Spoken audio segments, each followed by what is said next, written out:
தோல்விகள் நம்மை அழிக்க முடியாது, வேதனைகள் நம் வாழ்வில் நிலைக்க முடியாது. சாதிக்க வழிகளை தாங்கிக் கொள்ளுங்கள், போதிக்கும் பாடங்களாய் உங்களை நீங்களே செதுக்கிக் கொள்ளுங்கள்.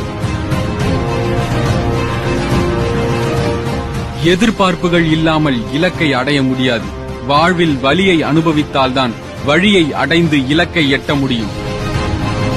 வாய்ப்புகளை உருவாக்குவதை விட உன்னை நீயே உருவாக்கு, வாய்ப்புகள் உன்னை தேடி வரும்.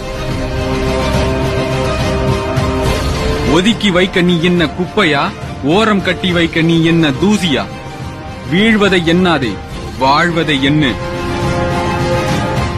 புதைக்கப்படவில்லை, விதைக்கப்படுகின்றோம் என்பதை உணர்வோம். விதை இருளுக்கு அஞ்சாது. ஒதுக்கப்படவில்லை, செதுக்கப்படுகின்றோம் என்பதை உணர்வோம். மனம் தோல்விக்கு அஞ்சாது. நீ விழுந்து போக காக்கையின் கூட்டம் அல்ல, எழுந்து மேலே பறக்க வேண்டிய கழுகின் வம்சம் என்பதை மறந்து விடாதே. கழுகை போன்று தன்னம்பிக்கையோடு மறுபிறவிக்கு நாமும் தயாராகுவோம்.